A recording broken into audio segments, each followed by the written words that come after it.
आज हम लोग जानेंगे वाष्पन और संघनन किसे कहते हैं। वाष्पन को इंग्लिश में कहते हैं क्या? इवेपोरेशन। क्या कहते हैं? इवेपोरेशन। और संघनन को कहते हैं कंडेंसेशन। कंडेंसेशन। ठीक, अब सीधा समझ लेना है तुमको कि पहले ऐसे जानो कि जब द्रव को गर्म करते हैं तो वह क्या बन जाता है? गैस बन जाता है। वह क्या बन जाता है? गैस बन जाता है।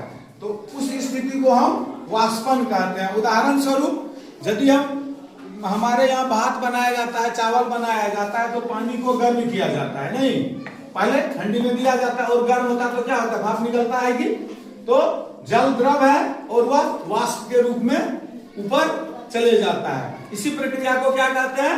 वाष्पन कहते हैं। यानी जल द्रव है और गैस में बदल रहा है। जस्ट वही जब उल्टा होता है, जब उसी को ठंडा किया जाता है, जब उसी को ठंडा किया जाता है तो फिर क्या होता है? वह जल के रूप में वह गैस ऊपर उठ के जाकर के क्या बनता है?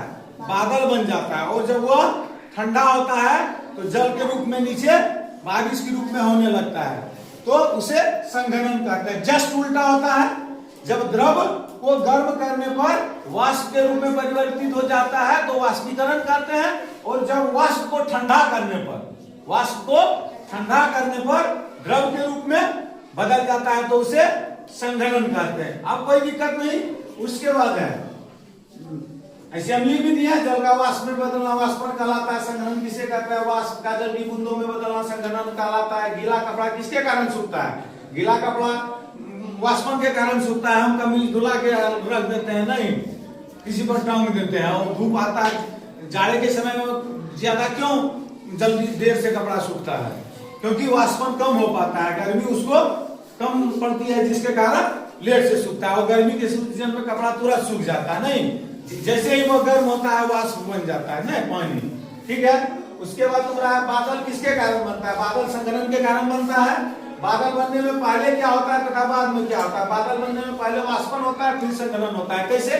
जैसे बताए, नदी, तालाब, कुआं सब का पर जब सूर्य का प्रकाश पड़ता है तो वो गर्म होता है और वह वाष्प बन के ऊपर चला जाता है, नहीं, और वह बादल बन जाता है। और जब वह ठंडा होता है तो क्या होता है? पानी के रूप में, पानी के बूंदों के रूप में नीचे आता है।